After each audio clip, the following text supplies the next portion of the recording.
మన ప్రభు అయిన యేసుక్రీస్తు నామంలో అందరికీ వందనాలు.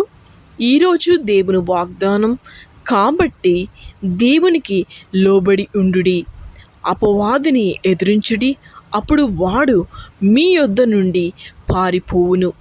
యాకోబు రాసిన పత్రిక 4వ అధ్యాయం 7వ వచనం.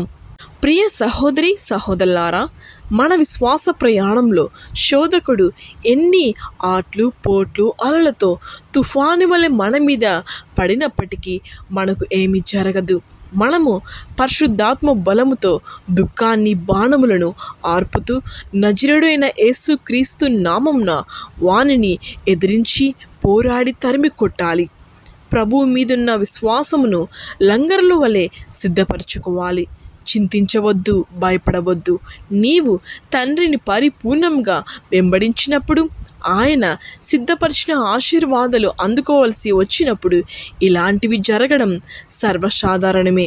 ఈ శోధనలు నీ ప్రయాణంలో విజృంభించినప్పుడు ప్రభు ఆశీర్వాదాలు అతి సమీపంలో ఉన్నాయని ఒక నూతనమైన ఉత్సాహంతో అర్థం చేసుకొని మనసును సిద్ధపరచుకొని నడుము బిగించి ఆయనకు లోబడి బిడ్డగా ముందుకు సాగిపోవుటకు బలపరచువాడు పరిశుద్ధాత్మ దేవుడే. ఆమేన్. ప్రార్థించుకుందాం.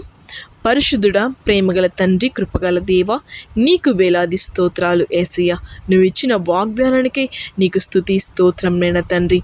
ఇంతవరకు మమ్మల్ని కాచి కాపాడుతున్నావు, నీ రెక్కల కింద మమ్మల్ని దాచుకున్నది నీకు స్తోత్రాలు యేసయ్య.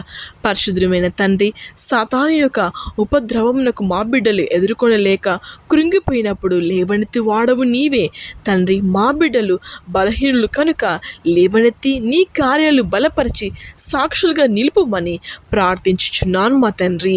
ఆమేన్.